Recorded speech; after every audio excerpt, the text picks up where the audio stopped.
오늘부터 성령의 충만함으로란 제목으로 우리 며칠 동안 몇 번에 걸쳐서 말씀을 나누고자 합니다. 최근 들어서 우리나라 증권시장에 아주 핫한 뉴스가 하나가 있습니다. 그러니까 기라성 같은 고부가가치의 기업들도 세우기 힘든 이 주가를요 100만 원을 돌파한 업체가 있습니다. 그런데 이 업체가 무슨 업체인가? 라면입니다. 라면으로 그 주가에 여러분 이게 100만 원을 초과해 버린 거예요. 그래서 모든 기업들이요, 야 이게 어떻게 된 일이냐? 그게 바로 다름이 아니라 삼양라면에 불닭볶음면 이거 한 가지로 여러분 이렇게 된 겁니다. 삼양라면이요 창사 이래 이런 실적을 내지 못하였습니다. 2024년 연간 영업이익이 무려 전년 대비 무려 133% 증가한 3,442억 원을 돌파해 버렸습니다. 매출액은 45% 증가한 말하자면 1조 7,300억이 되어 버렸습니다. 라면 한 가지로요 1조 7천억을 갖다가 돌파해 버린 거예요.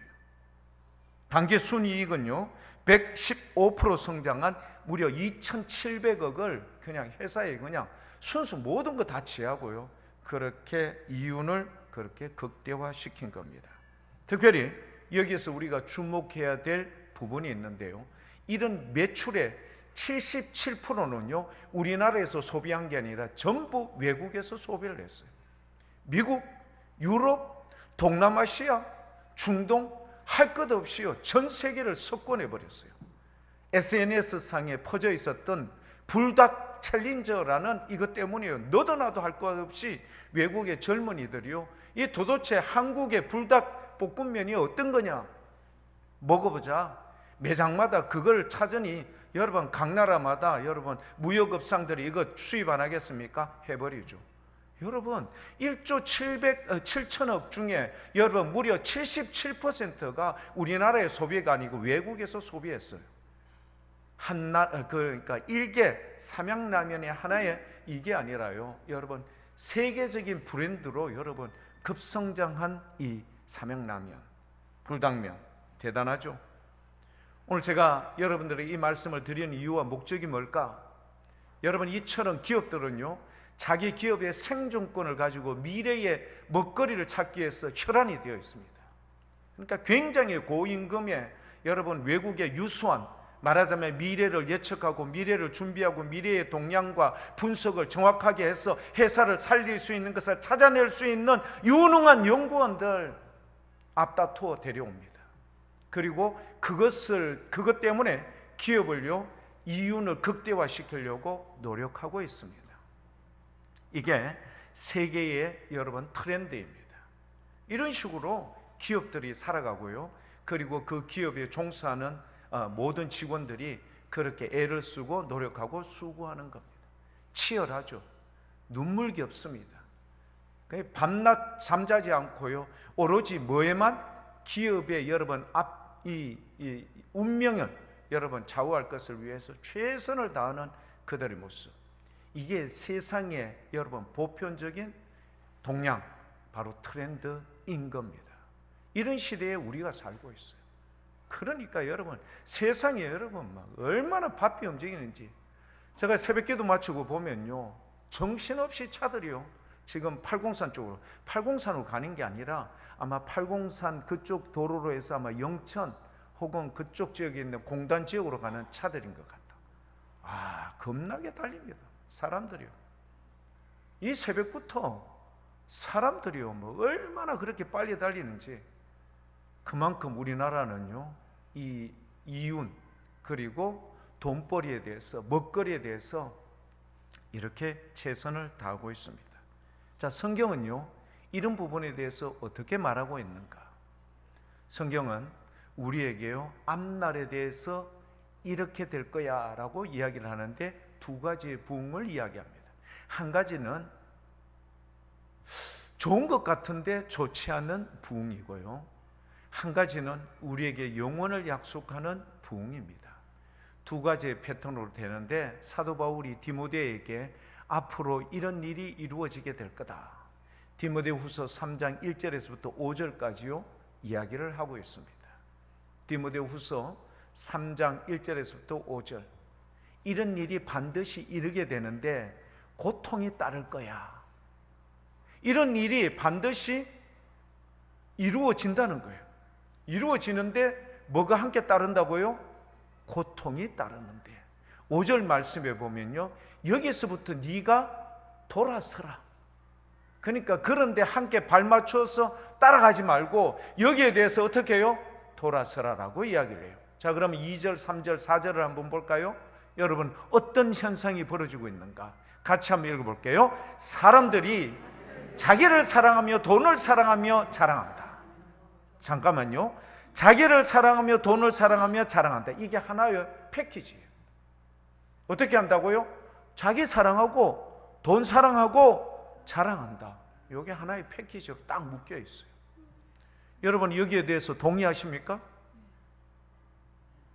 교회 여러분, 제가 지금 묻습니다. 동의하십니까? 예, 그럼 제청하십니까? 다음 가부를 묻겠습니다. 가하시면 이해하시고 부하시면 아니요 하시면 되겠어요. 교회 여러분, 자기 사랑하고 돈 사랑하며 자랑해요. 그리고 교만하며 비방하며 부모를 거역하며 감사하지 아니하며 거룩하지 않는 게 앞으로 이루어지는 현상이라고 합니다. 3절입니다. 무정하죠. 원통함을 풀지 않고요, 모함하며 절제하지 못하며 사납습니다. 선한 것을 좋아하지 않습니다. 4절. 배신하죠. 엄청 성질이 급해요. 자만하며 쾌락 사랑하기를 하나님 사랑함보다 훨씬 더 하며. 5절 말씀. 경건의 모양은 있으나 경건의 능력은 부인하니 이 모든 것 가운데서 네가 어떻게 하라고요? 돌아서라. 교회 여러분, 우리가 이런 삶에 대해서 여러분 이런 분명하고 확신 있는 우리의 목적이 될 수 있기를 축복합니다. 이런 데서 우리가요 함께 동행하고 가면 안 돼요. 자, 그런데 성경은 이런 부흥이 있는 반면에 또 이런 부흥이 있다라고 우리 오늘 요엘서 2장 여러분 28절 29절에 여러분 함께 읽었죠. 성령께서 젊은이들, 나이든 사람 모든 자에게, 만민에게 그렇게 내리되 남종과 여종에게도 부어줄 만큼 주님의 역사도 이루어진다는 것을 우리는 성경의 말씀을 통하여 발견할 수가 있습니다. 즉 세상도 그렇게 이런 다양한 방법으로 부흥하고 발전할 때 하나님께서도 성령의 역사를 통하여 이런 것에 대해서 어떻게 해요? 그렇죠, 대처할 수 있도록 다 그렇게 역사해 주십니다. 기독교의 역사를 여러분 보면은요, 이런 성령의 역사가 계속해서 반복되어집니다. 우리가 잘 알다시피 사도행전 2장 3장에 보게 되면은 여러분 초대교회 때 어떤 역사가 이루어지던가요? 베드로가 설교했는데 무려 3,000명이 회개하는 역사가 이루어졌던 겁니다. 성령의 역사가 그 가운데 나타났던 거예요. 오순절, 말하자면 예수님이 부활하시고 40일 동안 그들과 함께 있다가 여러분 그로부터 10일이 더 지난 오순절, 그때에 마가의 다락방에 있었던 120 성도에게 하늘에서부터 불같이 여러분 바람처럼 성령의 임재가 이루어지며 그들이 각 난곳 방언으로 여러분 하나님의 뜻을 기도로 전달하는 모습, 기이한 모습을 여러분 그 오순절날 방문했던 여러 디아스포라들, 흩어져 있던 유대인들이 깜짝 놀라게 되죠. 분명히 저 사람들은 갈릴리에 있는 어부 출신들인데 그곳에 있는 말하자면 지방에 불과했던 사람인데 어떻게 우리에 있는 그 왔던 지역의 그 말을 유창하게 그렇게 할 수 있을까? 그래서 그들은 도저히 이해할 수 없어서 아침부터 술을 했구나. 그러나 베드로가 이야기하죠. 너희가 이야기한 것처럼 술 먹은 것이 아니라 이렇게 됐다라는 표현을 하죠. 자, 교회 여러분, 여기에 대해서 이제 사도 베드로가요 여러분 이렇게 표현을 합니다. 사도행전 2장 37절 말씀. 사도 베드로의 그 말을 들었고 그들의 마음에 찔림이 있었어요. 형제들아, 우리가 어찌할꼬? 교회 여러분, 주님의 은혜를 입으면요, 주님의 주님을 온전히 만나면요, 우리의 답변이 우야면 좋노? 한번 따라해 봅시다. 우야면 좋노? 이런 말이 나옵니다. 어찌할꼬? 이 말이거든요. 방법이 뭡니까? 이 말이거든요. 어찌할꼬? 그때 베드로가 여러분 이야기를 하는데요. 먼저 여러분 39절을 한번 볼게요. 39절엔 이런 약속을 줍니다. 이 약속은 38절의 약속이에요. 이 약속은 누구에게요? 너희 자녀 모든 먼데 사람 곧 뭐라고요? 우리 하나님이 얼마든지 부르시는 모든 자. 우리도 포함이 될까요? 안 될까요? 충분히 포함이 됩니다. 너희와 너희 자녀와 모든 먼데 사람 곧 우리 하나님이 얼마든지 부르시는 모든 자들에게 이 약속을 주셨는데 어떤 약속일까? 38절입니다. 같이 한번 따라해 볼게요. 베드로가 이르되 너희가 회개하여 각각 예수 그리스도의 이름으로 세례를 받고 죄사함을 받으라. 그리하면 무엇을 선물로 받는다? 성령의 선물을 받는다. 자, 제가 두 가지의 트렌드로 여러분 세상은 점점 그렇게 될 것이다. 세상 사람들 돈 사랑하고 자기 사랑하고 무정하고 여러분 사납고 이렇게 하는 스타일로 여러분 그렇게 가는 스타일이 있는 반면에 오직 성령께서 모든 자에게 부어주시는 그 성령의 은혜로 말미암아 그렇게 사는 하나님의 백성다운 삶의 모습 양분되어 있습니다. 그런데요, 그렇게 살고 있던 그런 사람들이 베드로의 설교를 듣고 형제여 그럼 우리가 어찌하면 좋겠는가? 그렇게 물었을 때 성령을 받는데 어떻게 받아야 된다고요? 회개, 그리고 여러분 어떻게 해요? 예수 이름으로 세례를 받고 죄사함을 받으면 무슨 선물을 받게 된다? 성령의 선물을 받는 줄 믿습니다. 이거를 우리 주님께서는요 찾으셨는데 그때 3천의 수가 더하더라. 역사와 기적이 일어나는 거죠. 성령의 역사는요 계속해서 이어집니다. 종교개혁을 통해서 다시 한번 불꽃이 일어났고요, 18세기 존 웨슬리, 조지 핫필드 혹은 조나단 에드워드라는 이런 분들이 미국과 영국을 여러분 대부흥에 여러분 큰 불길을 일으켜 세웠던 겁니다. 여러분 우리가 잘 알고 있는 조지 핫필드라는 이분은요 우리에게 이런 말을 남겼습니다. 나는 녹수로 없어지기보다 따라 없어지기를 원한다. 썩어서 죽기보다는 달아서 사라지기 쉽다. 한 번뿐인 삶이 무엇이 아까워서 망설이고 머뭇거리느냐. 시간과 열정은 결코 지속될 수 없는 것이다. 지나고 나면 후회와 한숨만 남는다. 지금 이 순간 아낌없이 시간을 투자하고 뜨겁게 열정을 불사르라. 쓸데없이 아끼고 살이다가 녹수로 산화하는 그런 고전처럼 살게 된다. 하루살이도 녹슨 삶은 거부한다. 교회 여러분, 우리의 남은 여생 지금까지의 삶은 더 이상 우리가 언급할 필요가 없죠.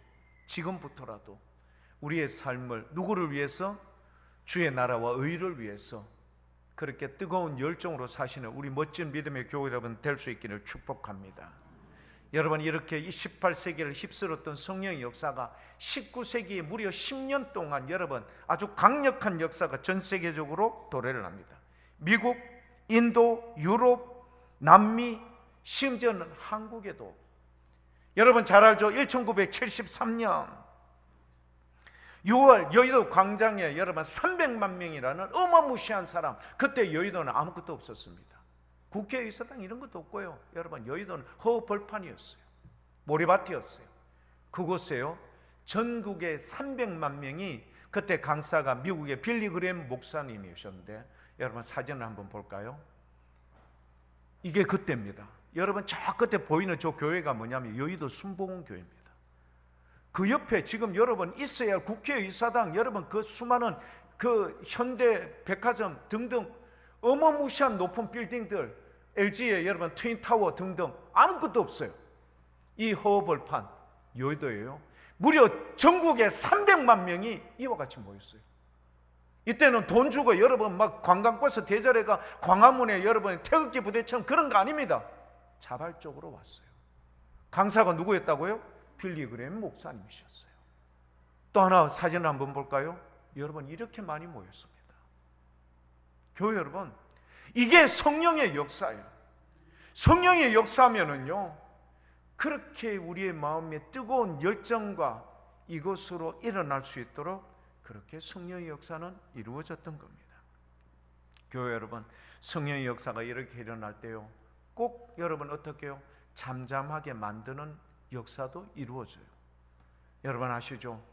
로마의 그런 압제 속에 있었던 기독교는요, 뜨거웠습니다.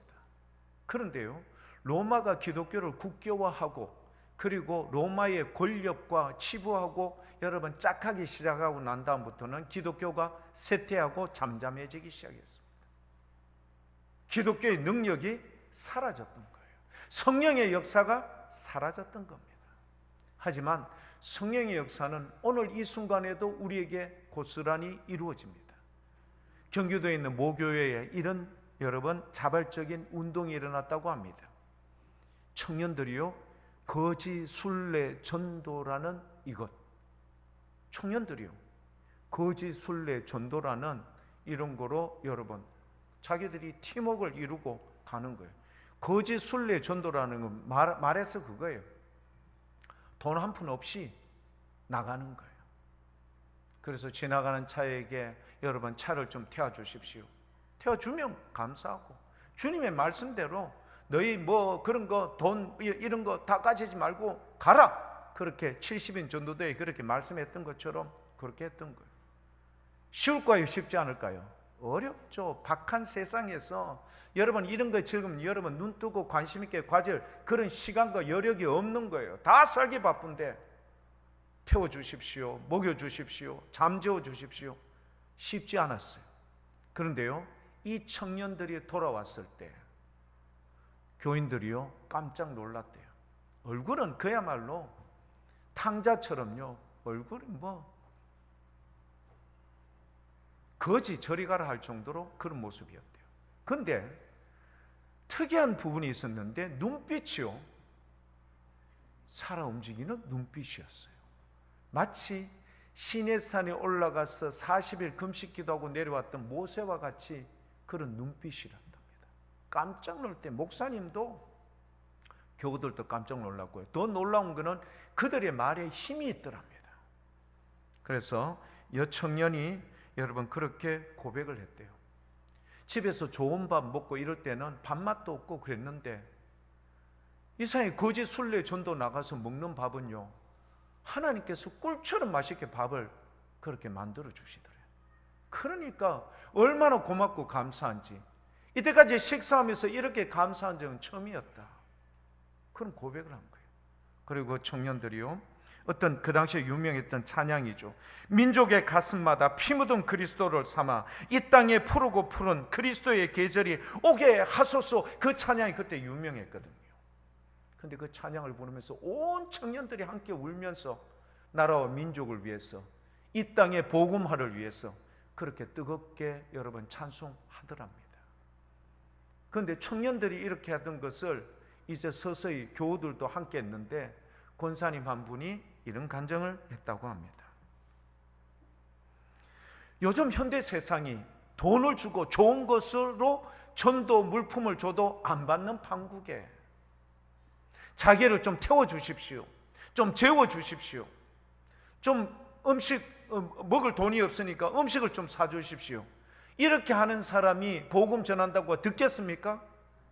그런데요, 성령님께서는 그렇게 역사를 하더래요. 왜냐하면 돈도 없고 아무것도 없으니까 이 권사님의 고백이 뭐냐면 그때부터 할 수 있는 건 뭐밖에 없다? 기도밖에 없더래요. 주구장창 기도 외에는 없는 거예요. 돈도 없고 없는데 뭐 어디를 가며 뭘 먹고 어디 가서 잠을 자겠습니까? 근데 그렇게 하니까요, 그렇게 힘든 여정세 오늘은 어디서 자지? 팀원들이 모여서 기도하고, 그러면 하나님께서 또 여러분 기적적인 그런 공간을 마련해 주고 음식을 먹을 수 있도록 허락해 주시고, 그리고요 아무것도 없으니까 오직 주님만 의지하게 되더라. 아무것도 없으니까 주님께서 역사하시더라. 이 권사님이 이걸 깨닫고요, 그렇게 거짓 순례 전도 간증에 이런 권사님들이 나와서 그렇게 간증을 했다고 합니다. 교회 여러분 보십시오. 세상이 지향하고 있는 방향성, 모든 사람들이 부를 축적하고 그렇게 하려고 할 때 여러분 어떻게 해요? 성령의 역사는 거짓 순례 전도 나갔던 그런 사람들에게 역사를 하는 거예요. 성령의 역사가 그렇게 이루어지니까 그들의 마음에는요, 큰 기쁨과 그리고 감사와 그리고 참된 평안과 충만함이 가득했던 겁니다. 역사와 기적이 일어나는 거죠. 이런 거를 우리 예수님께서 이렇게 표현을 합니다. 요한복음 4장 13절 14절 말씀에 예수님께서 사마리아 수가성 그 여인에게 이 표현을 하십니다. 요한복음 4장 13절 14절 예수님께서 대답하여 이르시되 이 물을 마시는 자마다 어떻다고요? 다시 목마르다. 하지만 14절 같이 한번 읽어볼까요? 내가 주는 물을 마시는 자는 영원히 목마르지 아니하리니 내가 주는 물은 그 속에서 영생하도록 솟아나는 샘물이 되리라. 여러분, 이 물 여러분 마시고 싶지 않습니까? 마시고 싶죠. 왜? 우리의 삶이 절절하고 절박하지 않습니까? 근데 이 물을 마시고 싶었어요. 누구도요?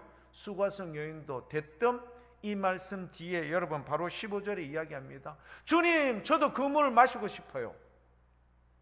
왜? 여기에 눈치 보고 물길로 오지 않아도 되니까. 사람들이 수많은 눈치를 볼 수밖에 없었어요. 그런데 여기에 물길로 오지 않도록 그런 물을 내게 좀 주십시오. 주님께서 원하는 그런 물은 그런 물이 아니죠. 자, 주님께서 이 여인에게 약속한 그 물은 영원히 목마르지 않는 샘솟는 그런 물은 뭘까? 어디에서부터 시작될까? 여러분 16절부터 시작이 되는 거예요. 16절 이르시되 가서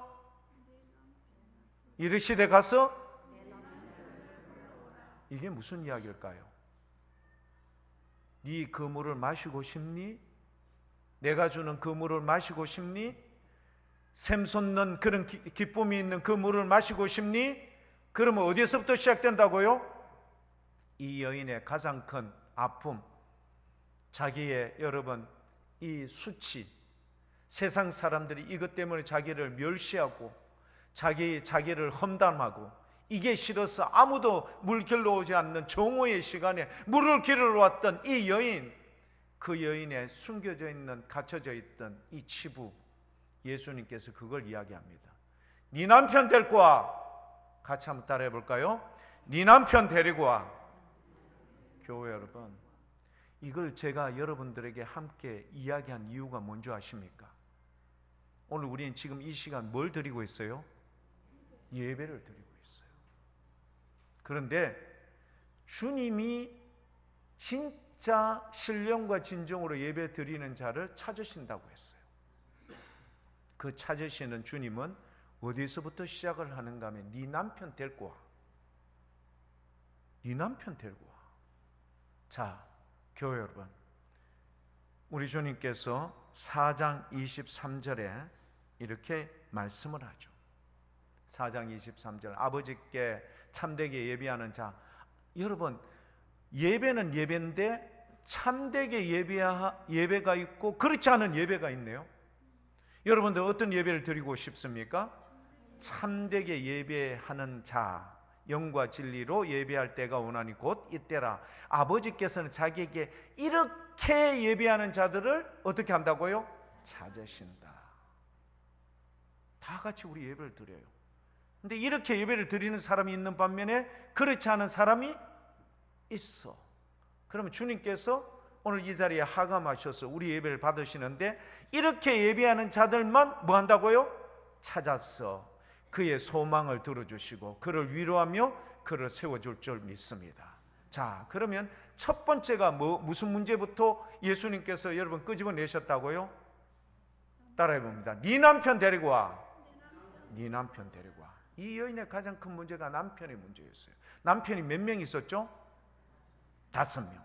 그 다음에 지금도 또 다른 남자가 또 있어. 재주가 좋았던 여자 같아요. 참 괜찮았던 여자 같아요.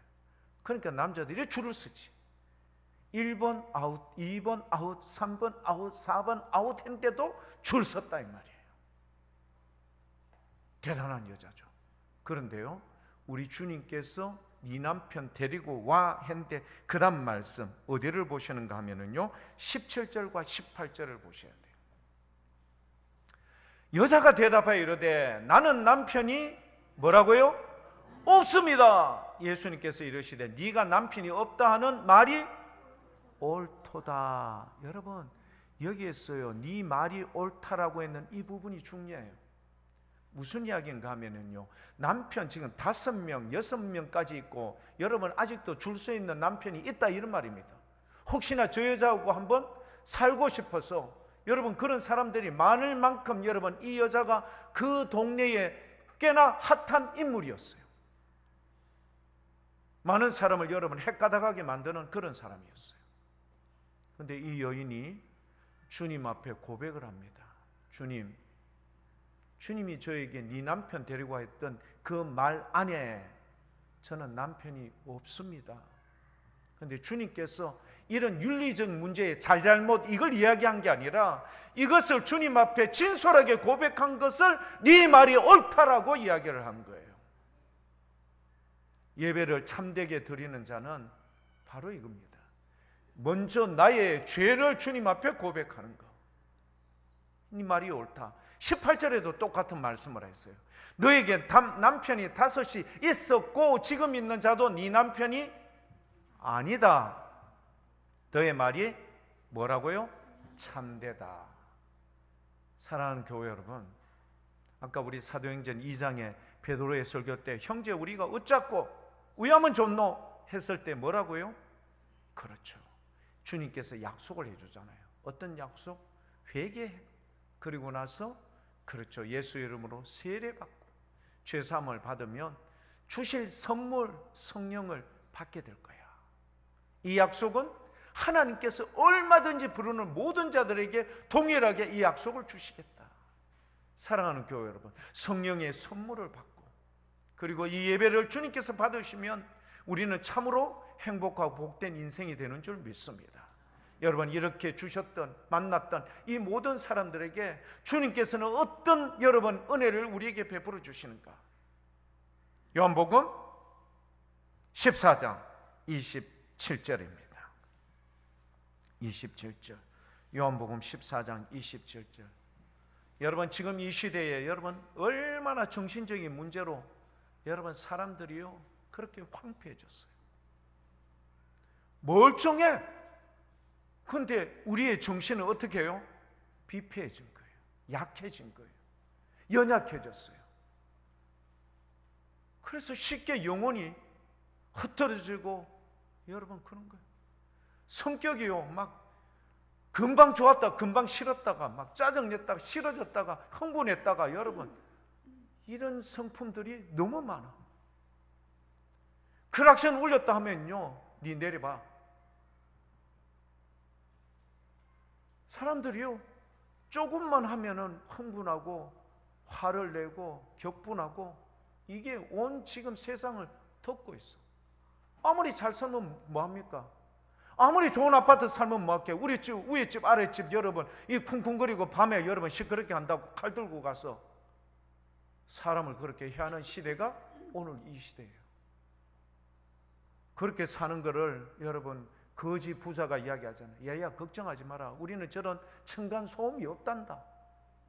왜? 아양교 밑에서 여러분 이거 뭡니까? 박스 덮고 자니까. 그런 문제가 층간소음이 뭐 필요하노? 하지만 우리가 좋은 환경 여건 여러분 이런 상황 속에 살지만 아랫집에 여러분 불편할까 싶어서 그 뒷발 들고 여러분 다녀야 하고 조금이라도 새벽이 되면 물소리 때문에 여러분 그를 자극하지 않기 위해서 조심스럽게 하는 이 모습. 오죽했으면 여러분 뛰는 아이들, 자제하지 못하는 아이들 때문에 여러분 굳이 좋은 층에 살다가 여러분 1층까지 내려와서 사는 이유와 목적이 뭘까? 이 시대가 그만큼 험악한 거예요. 살벌한 거예요. 공황장애 등등 이런 것들이요 비일비재한 거예요. 심지어는 여러분 이걸 상담해주는 정신상담, 신경정신과 의사가 자기가 돌아버린 거예요. 상담해 주다가 자기도 이게 여러분 이 시대에 살 때 우리 주님이 주시는 그 여러분 생수와 같은 샘솟는 이 기쁨의 물을 마신 사람에게 우리 주님께서 이런 은혜를 베풀어 주신대. 요한복음 14장 27절 다 같이 한번 따라해 볼게요. 평안을 너희에게 끼치노니 곧 나의 평안을 너희에게 주노라. 내가 너희에게 주는 것은 세상에 주는 것과 같이 아니하니라. 너희는 마음에 근심하지도 말고 두려워하지 말라. 아멘. 여러분 이런 은혜가 여러분 가운데 있기를 축복합니다. 세상이 이렇게 변화무쌍하고 할지라도 흔들리지 않는 거예요. 예수님의 제자들이 광풍 일어날 때 야단법석이었잖아요. 주님 깨우면서 좀 물을 퍼내든지 좀 어떻게 해보소. 우리 다 죽겠나이다. 주님께서 그들에게 미안하다 좀 일찍 깨우지 그랬습니까? 오히려 책망을 했죠. 뭘 책망했죠? 믿음이 적은 자들아. 그리고 나서 바람과 바다를 향하여 잠잠하라 명하셨던 그 명령대로 바다와 바람이 잠잠해진 줄 믿습니다. 사랑하는 교회 여러분, 이 주님께서 우리에게 요한복음 14장 27절 말씀, 내가 주는 이 평안은 세상에 주는 것과 달라. 신경정신과에서 주는 약 먹고 그렇게 몇 시간을 버티는 이런 것과는 달라.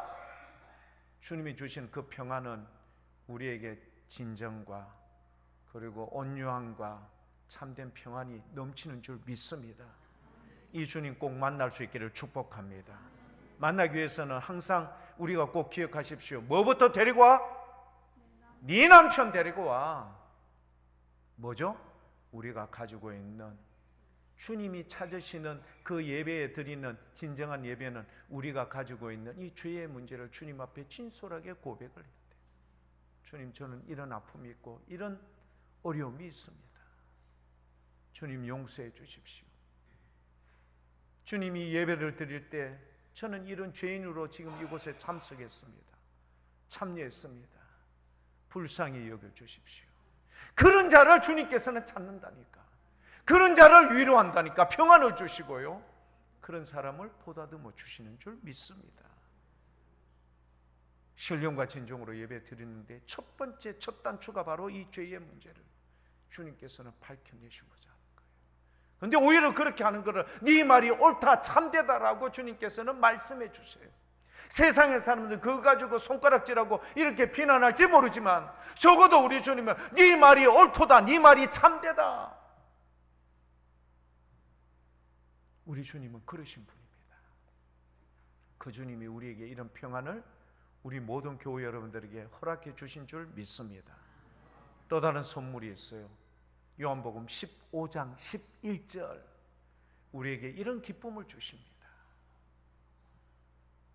요한복음 15장 11절 다 같이 한번 읽어볼까요? 내가 이것을 너희에게 이름은 내 기쁨이 너희 안에 있어 너희 기쁨을 충만하게 하려 함이라. 아멘. 그런데 우리 주님께서는 요한복음 15장 11절에 뭘 약속해 주셨어요? 내가 이것을 너희에게 이름은 내 기쁨이 누구 안에 있기를 원하죠? 사랑하는 교회 여러분들 안에 있기를 축복합니다. 너희의 기쁨을 뭐하게 한다? 충만하게 한다라는 말은 뭐냐? 쉽게 이야기하면은 여러분 목욕탕에 가서 어이 주인! 야 뗏물도 둥둥 떠 있고요. 근데 목욕물도 이래 미지근하다. 그러면 주인이 뭐 하죠? 오케이! 그리고 와서는 여러분 뭐 이상한 거 동그란 거 갖고 와가 턱 꼽아서 삑삑 돌리면은 탕에서 용솟음 쳐요. 뜨거운 물이. 그리고는 조금 있으면 뗏물들이 다 어떻게 되죠? 넘쳐서 다 밖으로 빠져나가. 너희 안에 이런 기쁨을 충만하게 한다는 말은 슬픔, 우울한, 짜증, 원망, 불평을 갖다가 다 몰아내시겠다. 누가? 예수님이 우리에게 주시는 은혜로 말미암아 그렇게 될 수 있기를 축복합니다. 그래서 예배를 드리는 우리 교우들이 얼굴이 해맑고 기쁘고 감사하고 평안하고 기뻐하는 모습, 이게 우리 주님께서 신령과 진정으로 예배 드리는 자에게 주시는 놀라운 은혜와 축복인 줄 믿습니다. 이 주님, 우리는 그 주님을 사랑의 하나님이라 부르죠. 그 하나님이 여러분을 오늘 이 자리에 초대해 주신 거예요. 그리고 여러분을 만나 주시고요, 애썼다, 수고했다. 세상 살이 힘들지. 너희 매일같이 흘리는 그 눈물 내가 닦아줄게. 그리고 우리 주님, 우리와 더불어 하나 되기를 원하셔서 내가 너희 안에, 너희가 내 안에 있기를 원하시는 이 은혜가 우리 모든 교회 여러분들에게 충만할 수 있기를 축복합니다.